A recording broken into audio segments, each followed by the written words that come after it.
Hello, welcome to my channel, Another Bibliophile Reads. My name is Greg, and I like big books, and I cannot lie. This is my third year participating in the Big Books of Summer, a challenge, an event run by Sue Jackson over at her channel.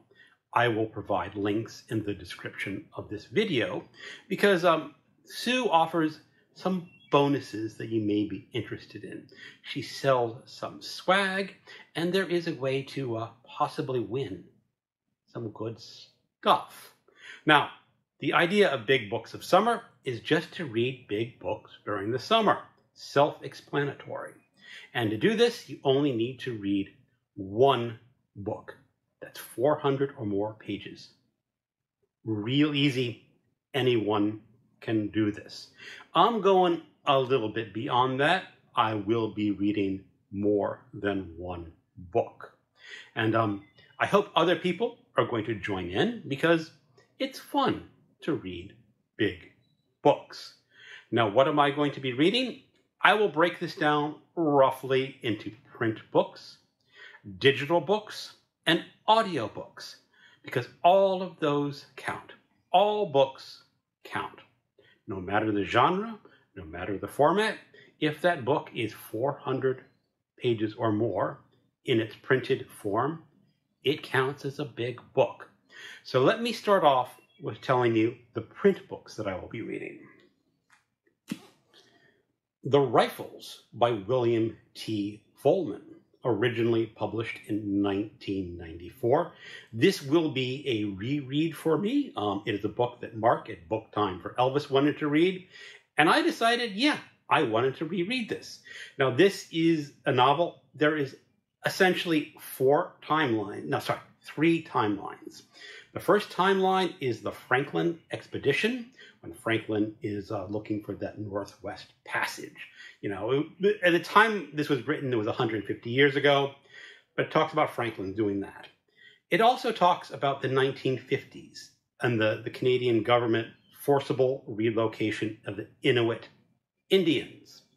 A third timeline is the author, William T. Vollmann himself, sort of exploring the passages that the Inuits and Franklin explored himself. Now, this is very much of a postmodern book. It is not going to be everyone's cup of tea. It is also, I said, part of a series called His Seven Dreams, where it's 7 different times that are explaining the confrontation between Europeans and the Native Americans, either in Canada or the U.S. I thought it was a pretty darn good book, but I said it's not going to be everyone's cup of tea because Vollmann has a very dense and postmodernistic style. Second print book I will be reading is Ulysses by James Joyce, and this clocks in at 650 pages. That's sort of a cheat because this print is just tiny. And this is going to be part of an event that I am running with Alan at Big Hard Books and Classics, because we have a Discord group that is going to be reading Ulysses over June and July. I will provide a link for that in the description of this video. So if you want to read Ulysses with us, please do. It is considered one of the greatest novels of the English language, and it is very difficult. So it might help to be part of our group. It is technically a reread for me. I listened to the audiobook in the late 90s, but I will be reading the physical copy and also listening to the audiobook at the same time. And now we can get on to the digital books that I will be reading. Little Big Man by Thomas Berger, originally published in 1964. This is a literary book. It is also a Western. It is the story of a 100-year-old man in an old folks' home who claims to be the last surviving member of the Battle of Little Bighorn. He was also adopted by Cheyenne Indians.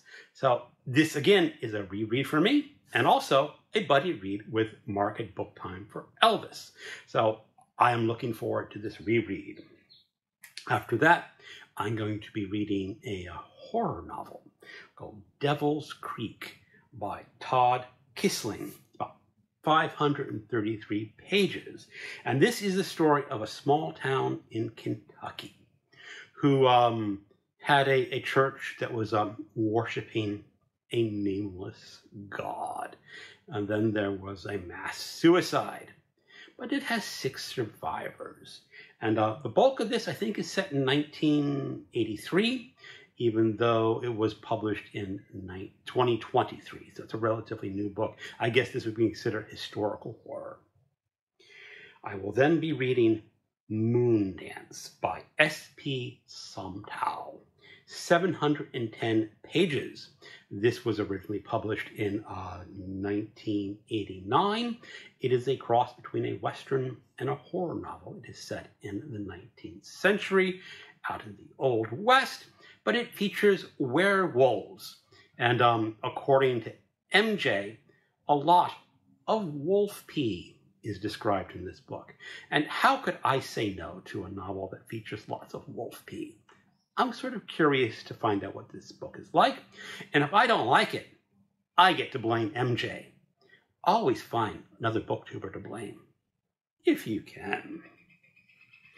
Now, moving on to my audiobooks, I want to read The Quiet Game by Greg Iles at 436 pages. The main reason I want to listen to this audiobook is that I really want to read his Natchez trilogy. And those are huge books. The first one, what's it called? Natchez Burning, is 808 pages long. I'm probably going to save that up for next year's March of the Mammoth. But because it's part of a series and the character is, the main character, Penn Cage, is introduced in The Quiet Game, I wanted to read this one first, just to get myself on solid footing with the character. Now, Natchez Burning is the 4th in the series, so I will have the option of either skipping book 2 or 3, or if I really like The Quiet Game, just reading those before I move on to Natchez Burning. And this is crime, legal, mystery, thriller of that sort. Next, I'm going to be reading or listening to a science fiction novel, Eyes of the Void by Adrian Tchaikovsky. This is the second in his architecture series, and this is just essentially space opera.